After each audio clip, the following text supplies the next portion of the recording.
We always called that place the mill, mostly because none of us had the slightest clue what it used to be. Folks in town tossed out guesses, maybe it was for grain, maybe animal feed, maybe soybeans, but nobody really knew for sure. It sat all by itself at the far end of a lonely road, the kind of road that started out smooth with black asphalt, then broke down to gravel, and finally gave up as dirt, like the town itself just lost the will to keep paving. The building was 4 stories tall, all red brick the shade of dried blood, with empty black holes where the windows should have been. On the outside, a metal fire escape clung to the wall in a zigzag, thin and shaky like some spider's web. Whenever the wind blew, the steps rattled and sang like old guitar strings out of tune. The mill stood about a mile past the last ranch-style house, and 2 miles further than the Dairy Queen where we all wasted too much time. The fields around it weren't planted with corn that summer. Instead, they were overrun with shoulder-high weeds, patches of foxtails, bunches of Queen Anne's lace, and milkweed pods that had split wide open, spilling white fluff everywhere. The only other building nearby was a squat, concrete block office that had been left to rot, its roof curling up at the edges like a sneer. A chain-link fence ran around the lot, though half of it sagged low in the grass and bent where kids had already crawled underneath. A few "No trespassing" signs hung there, but most had holes punched through them from someone's shotgun. Back then we were 12 and 13, stuck in a town where boredom circled you like a buzzard. There were usually 5 of us, me, Ryan, Mark, Luke, and Emma. We had our bikes, a beat-up deck of cards missing 3 queens, a crooked old soccer ball that always rolled left, and a pair of walkie-talkies that only worked if you were lucky and not too far apart. Afternoons stretched out hot and heavy, empty except for the heat that pressed down on us. But we had that factory, and that was enough. Ryan was the one who came up with ideas. He didn't look like the sort of leader you'd see in a movie, he wasn't broad-shouldered, didn't have some sharp jawline that could light a match. He was wiry, quick on his feet, and talked with his hands, flashing them around when he spoke. He had this grin that could make you forget you'd promised yourself not to get sucked into whatever wild thing he was proposing. Mark followed him everywhere, taller by a head, the kind of kid who got into dumb trouble just out of loyalty, then turned around and apologized to teachers with his whole face, like he meant it deep in his bones. Emma was sharp, like a brand new blade. She did things for the simple reason that adults told her not to, and she laughed while she did them. Luke was the youngest, with soft cheeks and a habit of pretending he wasn't scared when he really was. He chewed the strings of his sweatshirt until they stiffened into little ropes.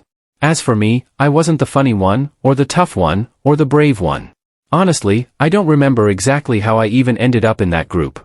It just felt like one day I woke up and couldn't remember a time before knowing them. That summer was bone dry. Dust coated everything like a second skin. When you walked past the edge of the lot, the weeds whispered against your legs, and grasshoppers snapped away in quick little arcs, like someone flicking pebbles. The only shade to be found came from the building itself, a thin, stingy slice that moved with the sun and wasn't much help unless you chased it. We liked to go there late in the day, when the sun started to wear itself out and the heat finally thought about letting go.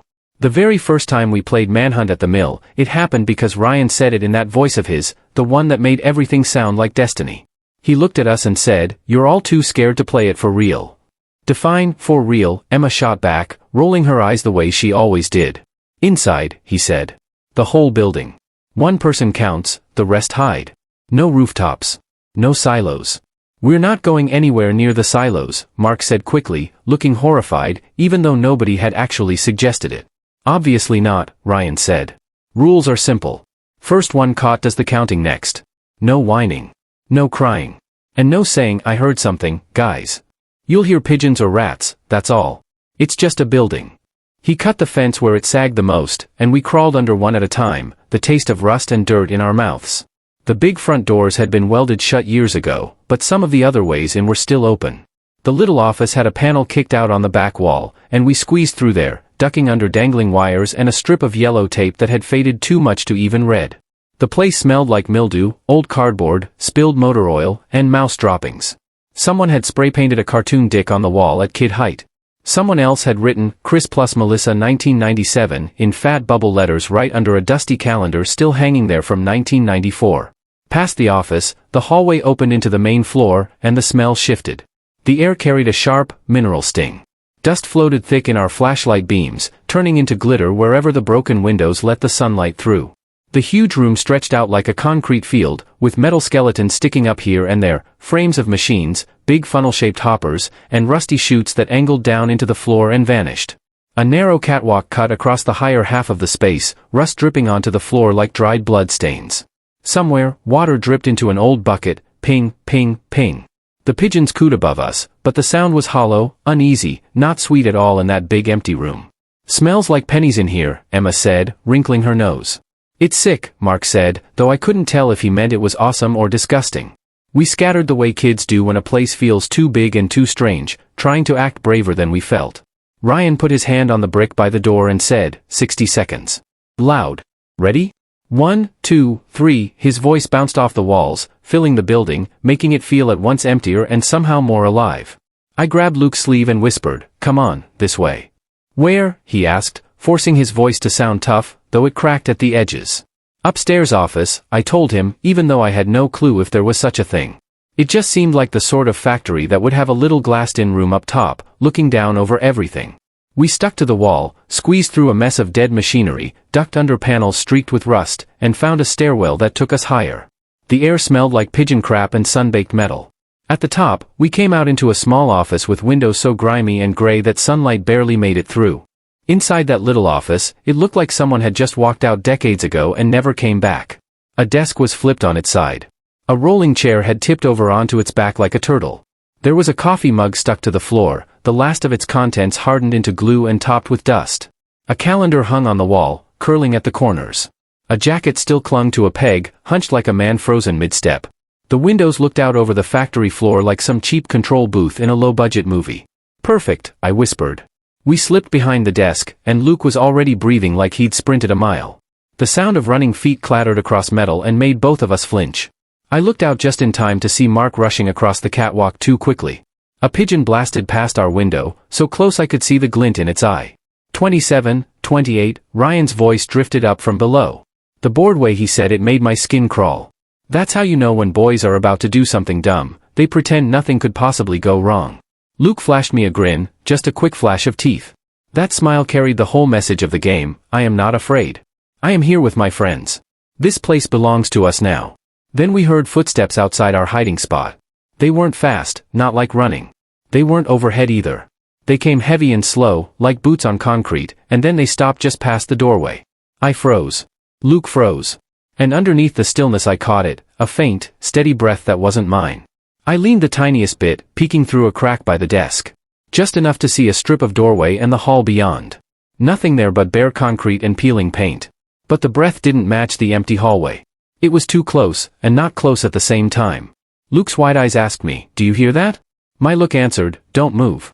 "Ready or not," Ryan hollered, "Here I come." The breathing stopped. The footsteps moved away, slow and steady, and faded into the random groans of the old building settling on itself. "Probably Emma," Luke mouthed. "Probably," I mouthed back, though I knew it wasn't her. Emma walked with a spring in her step, always tapping and moving like she couldn't sit still. These footsteps had no hurry in them at all. Ryan ended up finding Mark first, which bought us some time. Mark was too tall to hide properly, and too straightforward to bend the rules. But eventually, someone yanked my shirt from behind, hard enough to make me yelp. I spun around to see Emma, grinning like she'd just won something big. "Come on, you turtles," she hissed. "Let's move." "We heard somebody," Luke blurted. "You heard me," Emma shot back, rolling her eyes like the whole idea was just me trying to make things spookier than they were. She dragged us out into the hallway, our sneakers echoing loud enough to drown out whatever else might have been there. We played 2 more rounds that night. I got caught quick both times, because I was never any good at standing still. The pigeons gave us away whenever someone ran.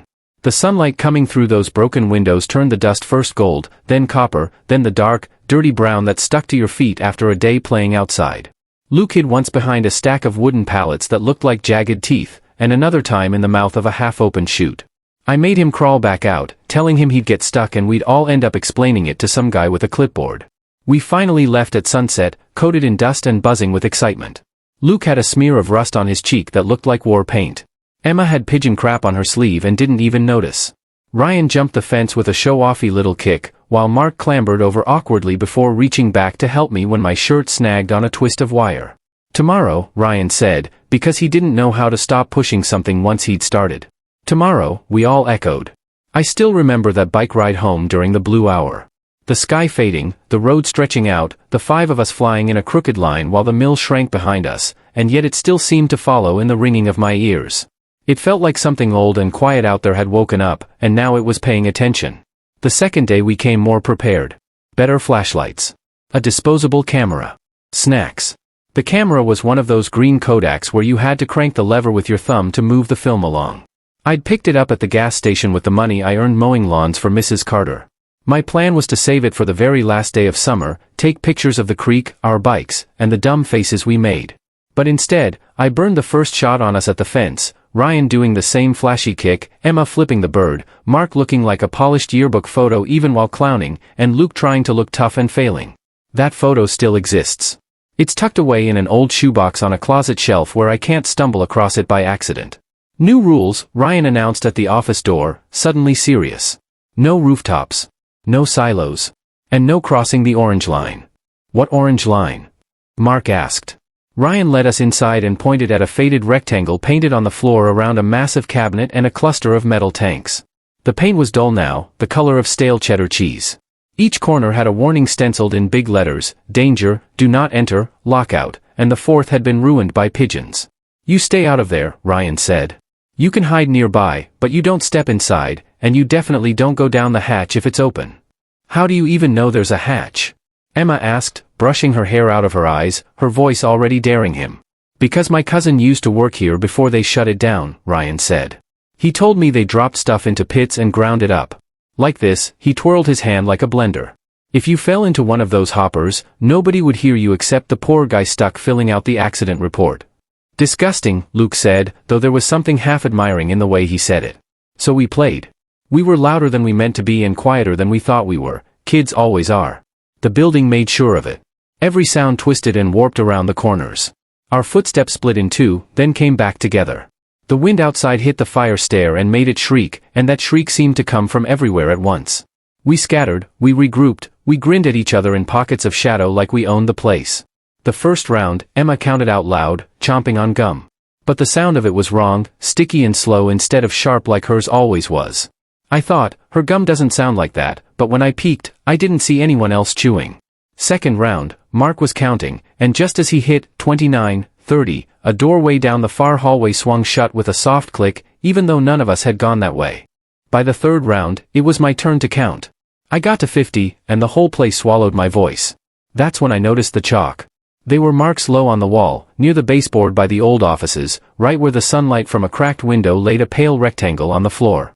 There were sets of tally marks scratched into the paint, 5 groups in all, each with a name written in sloppy kid handwriting beside it, J, T, S, H, C, and a sixth one, just the letter E. 5 of us. And then E. Guys? I called out, my voice too loud. It came out like a question. Ryan? The metal stair on the far side clanged, a footstep landing where no one should have been. Luke darted past at the end of the hall, caught me watching, and made a face like I'd already lost the game. Somewhere above us, a pigeon smacked itself against a window over and over with a dumb thump.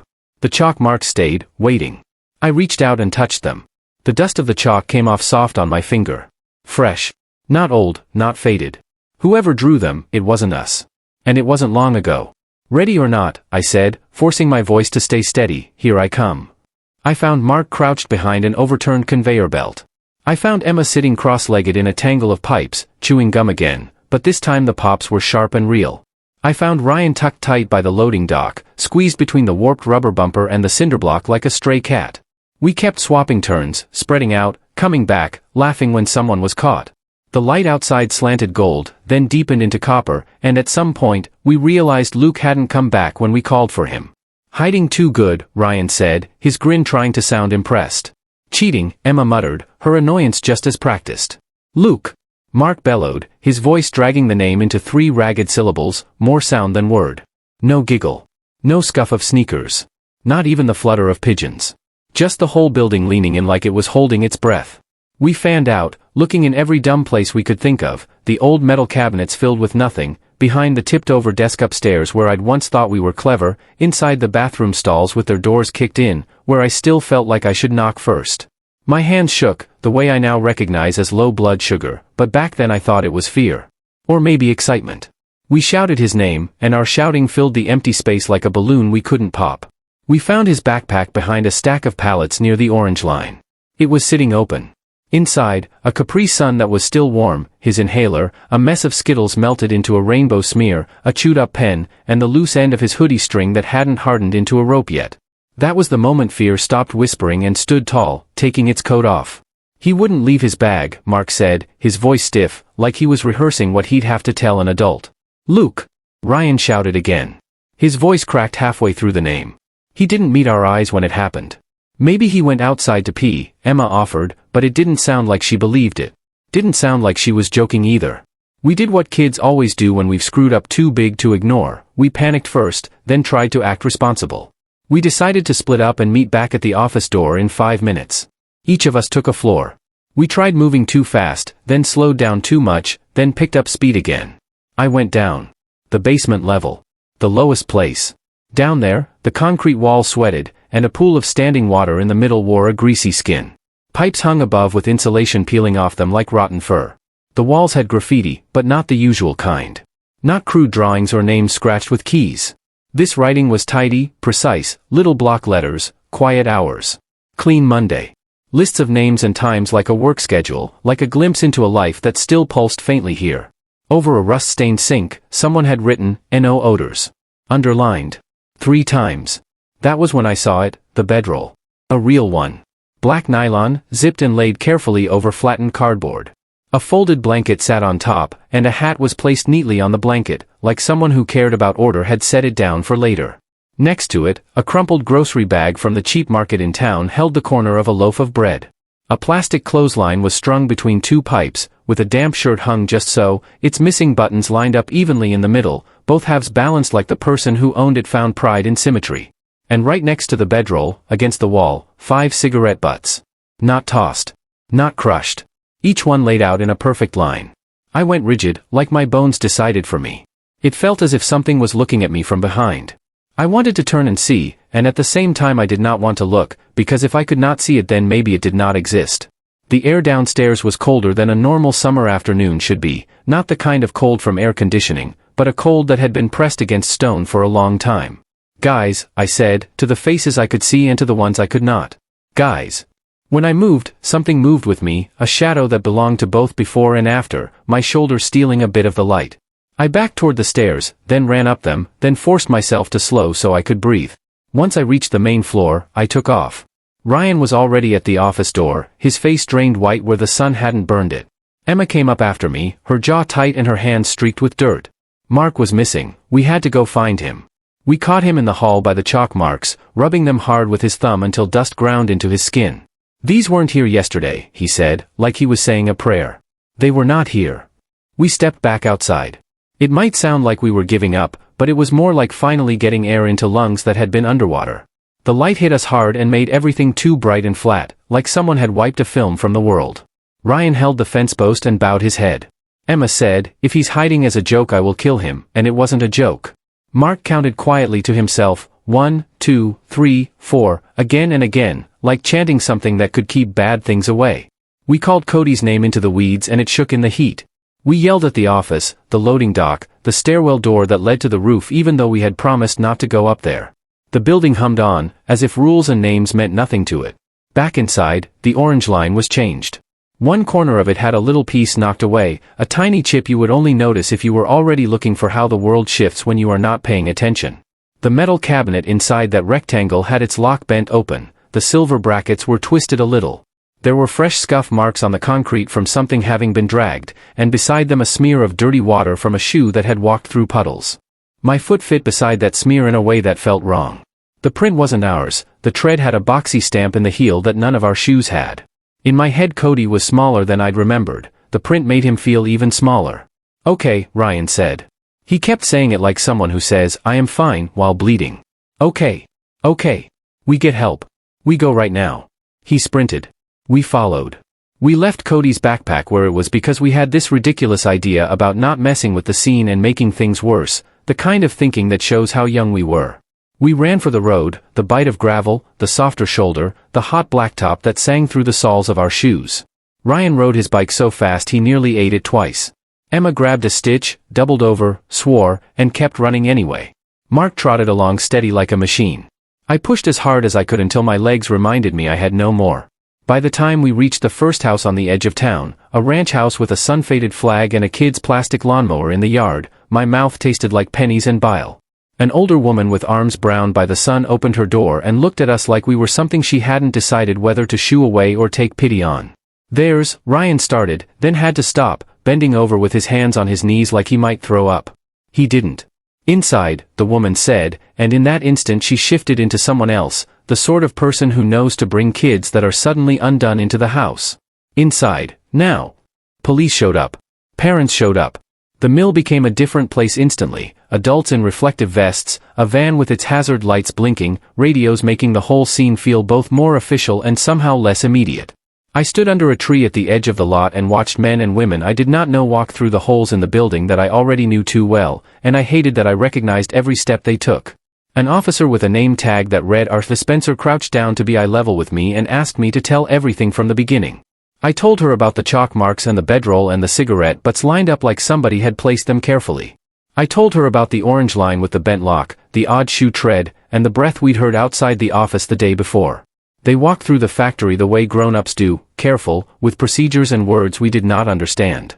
They called his name the way we had, like throwing a net and hoping it would catch him. They shook their heads at things only adults shake their heads at: forms, codes, liability. They put the right papers together to force the locks, and they did eventually open the bent lock on that metal cabinet. Inside were electrical switches, long levers with tags that said things like feed auger 3 and emergency stop. I watched a man tap one with his pen and write something down on a little shelf, while another took pictures of a mark none of us had noticed before, a faint brown line on the concrete, dragged and broken and dragged again until it stopped. When the flash went off, the pigeons exploded into the rafters. They sent us home when the daylight started fading, because that's what you do with kids, you take them home. Cody's mom stood out in her yard wearing pajama pants and a t-shirt, crying loud enough that it carried across the street. It was the kind of crying that makes people glance away, then glance back again, because it isn't private anymore. No one told her to stop. His dad was a heavy-set man with a flat voice who just kept saying, "He'll be at the creek." He probably just went down to the creek, like if he said it enough he could make it true. He held a beer can so tight it crumpled, but he never drank from it. We all lied in our own ways about where we had been. Not about Cody, about the rest of it, the trespassing, the factory. That part didn't hold. In small towns nothing stays hidden for long. By the next morning everyone knew where we had gone. By that afternoon, the factory had new warning signs, bright red, plastic, bossy things nailed onto fences, shouting rules at kids who already knew how to slip under the wire. There were searches. Men with long sticks poked through roadside ditches. Volunteers in neon vests stretched across the fields like a broken parade. A helicopter droned overhead for an hour, then left. The sheriff stood on the hood of a pickup and spoke through a megaphone, his voice bouncing over the crowd, saying words like, "No evidence of foul play." Somebody printed Cody's school picture on a flyer. Then a bigger one. Then a whole wall of them at the gas station. Somebody put up a reward sign. If you expect me to say they found his shoe, or his hat, or a scrap of bone, I can't. That isn't the story I have. The story I have is the one where a boy walks into a place and never comes back out, and for the rest of your life your body checks for him every time you see a kid in a hoodie with chewed up strings. My story is the one where you watch adults take a building seriously for a week, then a little less, then not at all.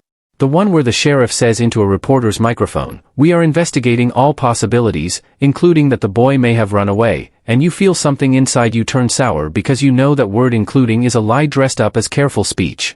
After 5 weeks, the posters sagged from rain and curled at the corners. No one replaced them. After a year, the factory had a new padlock and half its windows boarded. Somebody painted over the graffiti with gray squares that made the place look like a crossword puzzle missing all the answers. We all changed, and we all didn't. Ryan got meaner for a while, then quiet. Mark learned how to pass tests without thinking about anything else, and he got out early, college 2 years ahead of me. Emma started dating, first girls, then boys, then both, and finally left for a city and never came back for more than a weekend. I found out I froze whenever I smelled wet cardboard. There are things I didn't say then that I can admit now. 2 weeks after Cody vanished, I went back alone. I know how that sounds. You're probably thinking, idiot. I thought it too, even as I did it. I picked a weekday when Mom thought I was at the library, Dad was on the road hauling freight, and September had cooled the air down into something that felt like the world exhaling. The fence had a new patch in it, sagging in a different way. I pushed through. I circled around to the small office and ducked inside past the strip of deadlight. I had the disposable camera in my back pocket, the one with the green casing from the gas station. My dumb kid brain had convinced itself that photographs and light somehow counted as evidence. It was quieter without the others. The pigeons made their usual racket, but with only one person there they didn't scatter as easily. My own footsteps sounded too loud, like they didn't belong. On the main floor, the gray paint patches stood out. The orange line looked sharper again, brightened after being dulled by fingerprint dust. Someone had come back and painted over it like danger needed to be underlined. The chalk marks in the hall were gone. The wall was smudged, like a chalkboard someone had wiped badly. Over it, a new bubble tag had been sprayed, with a date and a name I didn't recognize. I went down to the low level, because that's what I hadn't been able to stop picturing. The cold air waited there again, the kind that doesn't belong to weather. The bedroll was gone. The cardboard had been baled by somebody thinking about hazards. The laundry line was new nylon cord, but nothing hung on it. The words above the sink still read "No odors." Once in the careful block letters. Once again, bigger, rounder, written hard enough to gouge the plaster. There were more cigarette butts too, not lined up neatly anymore, just dropped in a pile. I pulled out the camera and started taking pictures without aiming through the viewfinder. The sink. The corner where the bed had been. The floor where it wasn't. A pipe overhead. Each flash lit up the room like lightning, and in one of those strobe bright instants I saw the puddle in the middle reflect the ceiling, and in that reflection the ceiling stain looked like a hand, which looked like water, which looked like nothing at all. The disposable camera whined as I thumbed the wheel, grinding it forward until the little red dot glowed solid again. That was when I heard it. Not words, not even close. Just a cough. The kind of damp little cough a person makes when they clear their throat halfway, like it doesn't matter because no one else is around to hear it. It came from above me, near the stairwell, from that dark wedge where the wall met the underside of the steps. It wasn't a footstep. It wasn't a pipe. It was a sound made by lungs, by skin and breath. "Hello?" I called, because I didn't know what else to say. My whole body told me running was wrong, but so was staying still. I tried again, softer. "Hello?" Nothing answered. Then came a scrape. Small. Precise. The sound of a shoelace sliding through an eyelet, pulled tight. I froze in place, holding the camera against my chest, and pressed the button. The flash ripped through the shadows. For one heartbeat, that black angle turned into a photograph, and in that photograph was something. A round pale blur that might have been nothing more than concrete stain, a shoulder that might have been a beam, and an eye. I know how that sounds. People have told me 100 times I only saw what I wanted to see. They give it a word, pareidolia, big enough to make themselves feel safe. I took 3 steps back, slow. Then I turned. Then I walked as fast as I could without running, until my nerves snapped and I broke into a sprint down the hallway. The factory let me go, like it hadn't known I was there in the first place. 2 days later I dropped off the camera to get the roll developed. The clerk, a teenager with acne scars, laughed at me for still using film. Said they only saw a handful of rolls anymore, old weddings, old men. He gave me a claim ticket like it was a joke. A week later I went back, and the machine had chewed someone else's negatives so mine were delayed. Another week after that, I finally had the envelope in my hands. I stepped outside into the heat and flipped through the stack, feeling dumb and shaky all at once. Then the burn crept up my neck into my face. First picture, us at the fence, all grins and middle fingers. Second, Emma blowing a bubble that turned gray on film. Third, sunlight knifing into the main hall, dust turned into stars. Fourth, a blur of someone running up the stair. Fifth, the hallway wall, smeared, no chalk yet. Sixth, the sink with no odors. Seventh, the bare corner where the bedroll had been. Eighth, the underside of the stair. If I showed you that photo, you'd see whatever you came looking to see. Maybe just concrete and shadow. Maybe nothing but bad lighting. Or maybe, if you're like me, you'd see the suggestion of an eye staring straight into the flash, waiting for the dark to close back in, waiting not to move because moving would make sound. I never told anybody. Not because I wanted it to be mine. Because I already knew what grown-ups would say. The photo proved nothing except that the building had corners. So I slid the envelope into the shoebox with the rest. I tried to convince myself that whoever slept down there was careful, even decent, the kind of person who washed shirts, who kept Mondays clean, who lined up their cigarettes like soldiers. I told myself that running away from them was rude. I told myself enough little stories to get through high school, to turn 18, to leave town. Time went the way time does, fast when you aren't paying attention. Cody's mom moved away. His dad stayed put. Years later, I came back for a funeral, a friend's mother, and I ran into his dad at the gas station. He was buying cigarettes and windshield washer fluid. He saw me and said my name. He held his hand halfway out and then stopped, like he'd almost touched a hot stove. "You were there," he said. "Yes," I said. I wanted to say I'm sorry, but in my mouth it would have only meant I feel bad, and that wasn't the same thing. He nodded once, paid, and left. The door chime rang, and then it was only me and the hum of the cooler. The factory came down the year after. Not quick, not dramatic, slow. A drawn-out insult. They tore out the stair first, and even though there was no way the sound could reach my new apartment 3 miles away, I woke up from it. They scraped the ground flat. They poured a slab. They set up a fence and a sign that read "Coming soon, self-storage." I went back one last time before it was gone for good. The new lock on the fence wasn't something you could cut with bolt cutters from a garage. So I walked the perimeter at dusk, watching the swifts write on the sky, listening to the insects grind their bodies into noise. When I came around to where the office used to be, I stopped. There was only gravel, raked smooth. But at the edge of that gravel, half buried, I spotted a loop. At first I thought it was a coin. It wasn't. It was the plastic ring from the neck of a soda bottle, the kind that breaks off when you twist the cap the first time. It was orange. Someone had threaded a shoelace through it. The lace was knotted in a way that stopped me cold, 3 knots close together, then a thumb's width of space, then 2 more, then space again. That was Cody's pattern. He told me once it was his way of counting time. I didn't touch it. I didn't take a picture of it either. And I know, if you're a stranger hearing this now, you'll probably say it was just garbage. A throwaway. Nothing special. There were 100 kids in town. 100 shoelaces. 1,000 plastic caps. And I cannot argue with you from here. But I couldn't bring myself to put my hand down in the exact spot where his hand might have been. I couldn't risk being wrong in the other way. I couldn't take something that maybe somebody had left behind to say, I was here. We kept on playing manhunt for a while, just not there. We played in backyards, in half-built subdivisions that smelled like fresh drywall, in the little woods by the creek where the water bugs skated around like they were writing messages. But the game was never the same. We always miscounted after that. We counted too slow and ended too quick. We got bigger, then smaller. Learned to drive. Learned to leave. And kept leaving. Now, whenever someone brings up going to poke around an abandoned building, or when I get invited to one of those warehouse art shows that everybody swears are beautiful and full of light, I always find an excuse. I say I have something else to do. I say it warm, so it doesn't sound like a brush off. And the truth is, I do have a thing. My thing is a dusty room with a low ceiling, a single cough in the dark, and the sound of a shoe dragging across concrete when someone is trying too hard not to make a sound. If you're hoping for a lesson, I don't have one. If you're looking for some clean line that circles the bad part and shuts it off, I can't give you that either. We were kids, and people say kids don't know any better. That's true in the crooked way most truths are.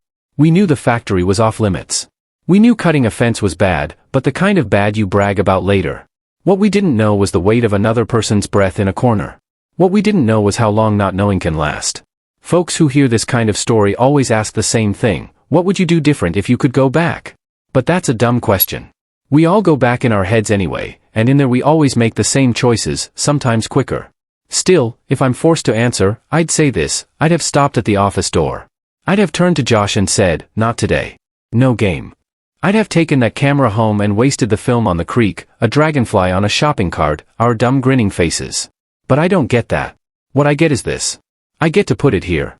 I get to say, some places are empty because they're truly empty, and some are empty because somebody figured out how to make themselves thin. If you're a kid listening to this because you think being scared is something you can carry around like a trophy, hear me now, it isn't. Fear is a magnet. It finds the iron in any room and pulls it straight out of you. So here's what I have left: I have the shoebox. I have the picture. I have a knot pattern in my head that I can't untangle. I have the smell of pennies that shows up whenever fear peels back the skin of the world and shows you what's underneath. And I have every reason you'll give me why this doesn't mean anything, and every reason I can't shake the sound of that cough under the stair. That's my record. That's the whole story. And I hope you never have to carry one of your own.